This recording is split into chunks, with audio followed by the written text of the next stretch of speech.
कि मूक प्राणी तो किसी को क्या बताएगा कौन मार, पर ठाकुर जी तो देख रहे हैं ना जो हम कर रहे हैं, जो हम कष्ट दे रहे हैं। भगवान सबका लेखा जोखा रखते, इसलिए सेवा करना चाहिए। और अपराध, चलो एक एक क्षण के लिए मान लिया कि सेवा ना भी कर पाओ, तो कम से कम गौ माता के साथ गलत व्यवहार तो कदापि मत करो।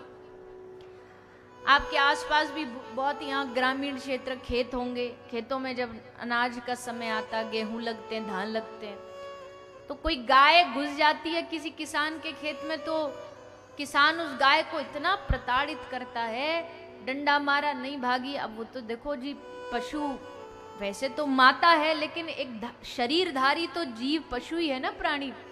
तो ऐसे उसको क्या पता कि यहाँ नहीं आना, वो तो खाने के लिए आएगी। वो खाने के लिए जब वो नहीं रुकती, तो उसको भगाने के लिए लोग गौ माता पर तेजाब डाल देते, तेजाब डाल देंगे।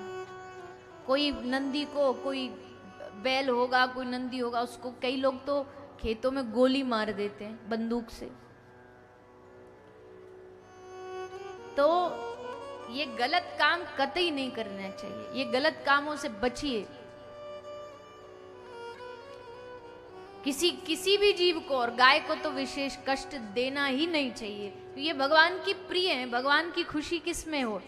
भगवान की खुशी इसी बात में कि उनकी जो गौ माता, उनकी सेवा करोगे तो वो सेवा अपने आप होते होते भगवान तक पहुंच जाएगी। तो पृथ्वी माता गौ रूप धारण करके भगवान के पास क्षीर सागर में गई, भगवान से निवेदन किया, प्रभु आप जल्द से जल्द अवतार लीजिए, इतना पाप बढ़ रहा है कि अब मुझसे सहन नहीं हो रहा। भगवान ने कहा चिंता ना करो, हमने सब व्यवस्था बना ली है, बहुत जल्द हम इस पृथ्वी पर अवतार ग्रहण करने जा रहे वसुदेव देवकी के घर। फिर आपने कल कथा सुनी, श्री देवकी मैया के गर्भ से ठाकुर जी प्रकट भये, भगवान ने वसुदेव जी को आज्ञा दे दी हमें गोकुल छोड़ करके आ जाइए, वहां यशोदा मैया की एक लाली होगी उसको ले आना। ऐसा ही हुआ, वसुदेव जी लेकर के आए और लाला को मैया के ढोरे सुवा के और लाली को लेकर के वापस चले गए। हेरी लखियाज को भाव सखी, मोमन के जग छोरा भयो है, रात को छोरी भई सजनी, पर भोर ही छोरी ते छोरा भयो है। ऐसा महाराज रात में उलट पुलट सब भगवान ने कर डाली कि रात को छोरी वही सजनी, पर भोर होते होते छोरी छोरा बन गई। जब मैया गर्भवती थी ना, तो पहले के समय ना ये हॉस्पिटल और ये सब तो होते नहीं थे, गांव में दाइयां होती थी, दाई जो प्रसव के समय सेवा करने आती। तो दाइयां इतनी कुशल होती थी कि वो महिला की नाड़ी पकड़ के बता देती थी कि छोरा होगा कि छोरी होगी, मुख के तेज को देख के बता देती थी कि लड़का होगा कि लड़की होगी। सो सब गोपी बड़ी खुश है कि जो ब्रज की सबसे कुशल दाई ही वहां से पूछ रही है, मैया हमारी यशोदा मैया को मोड़ो देख के ने बताया लाला होगा कि लाली होगी।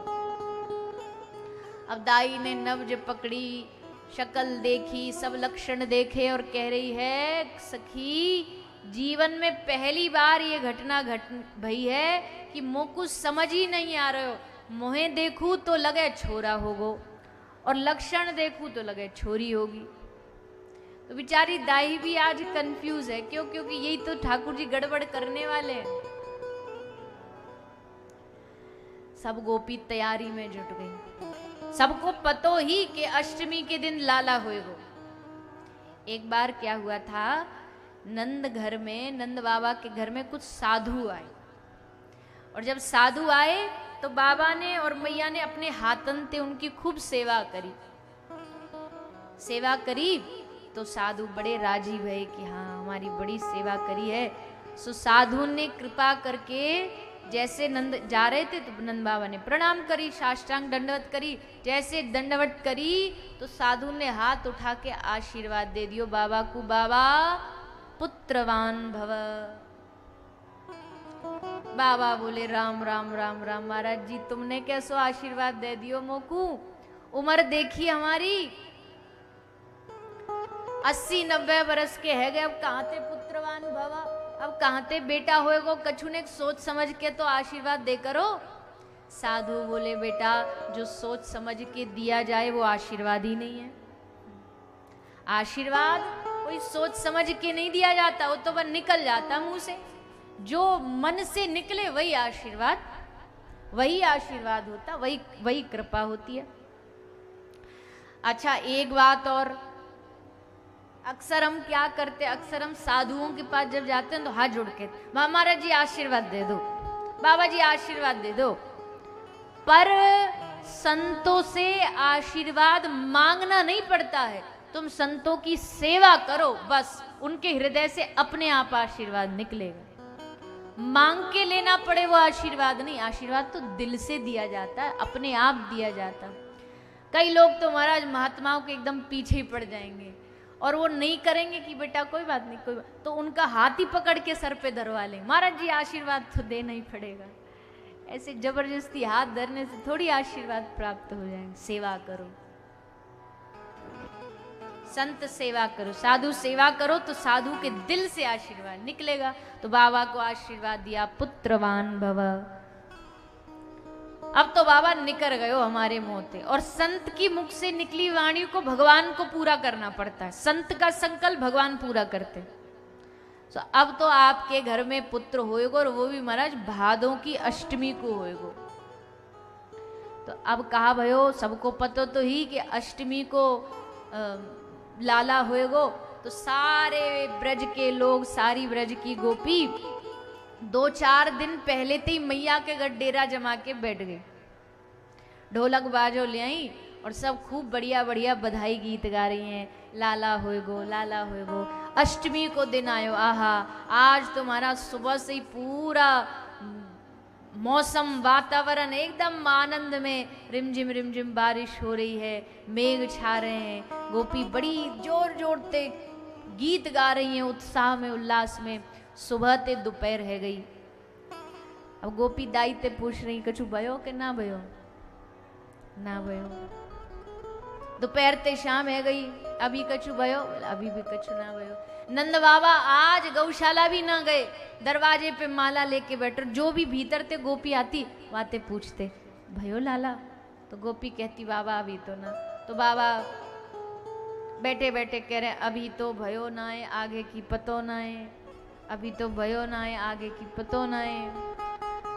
और महाराज अब बाबा माला करते करते अब तो माला पे मंत्र भूल गए, यही मंत्र को जाप करवे लगे, अभी तो भयो ना है, आगे की पतो ना है। अब है गई महाराज रात, बाबा बोले हम तो सुबह ते माला घुमाते घुमाते यहीं बैठे, कछु ना हुए, हम जा रहे हैं अपनी गौशाला में, जब कछु है जाए संदेशा भिजवा दीजो। तो बाबा चले गए। गोपी बोली मैया हम भी अब सुबह तेरे गलो दुखन लागो, हमारो भी इतने गीत गा लिए हमने कि अब तो हमारो भी गलो दुख रो, हम भी जा रही मैया, जब कछु है जा खबर भिजवा दियो। सो गोपियां भी चली गई। भगवान यशोदा मैया की जो देखभाल करने आई थी सुनंदा बुआ, रोहिणी मैया, वो भी बोली मैया अब ने हमारी भी कमर दुखन लागी है, ने हम भी सो जाएं, कछु है जाए तो तुम हमें बता दीजो। ठीक है तुम सो जाओ। वो भी सो गई। और महाराज 12 बजते बजते हमारी यशोदा मैया को भी नींद आ गई। और जैसे 12 बजे वहां ठाकुर जी को प्रागट्य भयो मथुरा में, और सुबह ब्रह्म मुहूर्त तक होते होते तो सारी अदला बदली पूरी हो गई। और जब सुबह हुई, सुबह होते ही भगवान कृष्ण की बुआ सुनंदा बुआ अपनी गोदी में, बलराम जी दाऊ दादा इनका जन्म पहले ही हो गया था, तो गोदी में लेकर के बाहर निकल रही थी। तो यशोदा मैया के कमरे कक्ष के बाहर से निकली तो देखा खिड़की से बड़ा कोई मानो कोई नील मणि दूर से चमक रही हो, चमचमा रही हो। सुनंदा बुआ को लगी मैया के ढोरे यू इतनी सुंदर मणि कहाँ ते आ गई। और नजदीक गई और नजदीक गई तो समझ में आयो ये तो हमारे नीलमणि श्री ठाकुर जी हैं, लाला भयो है। बस सुनते ही सुनंदा बुआ गई छत पर, थाली लई बेला लियो, जोर जोड़ते थाली बेला बजा के सबरे ब्रज में हल्ला मचा दियो, बधाई हो बधाई हो। नंद बाबा के घर लाला भयो है, हमारी मैया के घर लाला भयो है।